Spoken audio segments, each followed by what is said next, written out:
A drug awareness campaign was organized at the Umakanta English Medium School under the initiative of Indian Pharmacist Association on Thursday.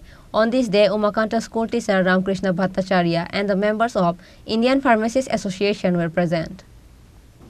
Later, while speaking at the program, Indian Pharmacist Association executive member Snehasis Banik said that this generation youths are abusing drugs and narcotics items. He said that they had a discussion on how to save this drug abuse youth and what kinds of measures to be taken in order to help them escape from this dangerous drug abuse.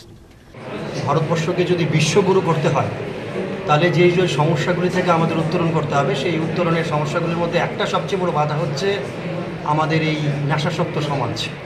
আমাদের এই একবিংশ শতাব্দীর দাঁড়িয়ে আমাদের সভ্যতা যতটুকু উপরে উঠেছে, গগনচুম্বী অট্টালিকা আজ আমাদের আশ্রয়স্থল, কিন্তু আমাদের সমাজের একটা অংশ নেশাতে ডুবে আছে।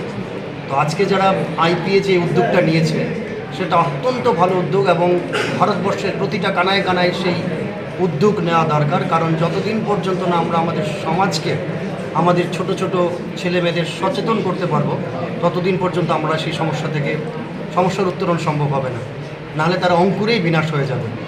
আজকে আমি বলছি না যে যারা এখানে আছেন তারা নেশাসক্ত, কিন্তু তারা তাদের কথা শুনে যারা নেশাসক্ত তাদেরকে তারা অনুপ্রাণিত করতে পারবে নেশার কবল থেকে বেরিয়ে আসার জন্য।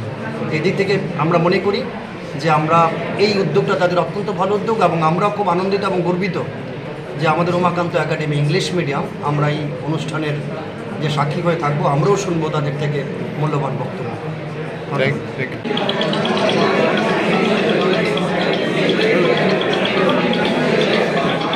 Reported by Pranav from Agartala, Chini Khorang.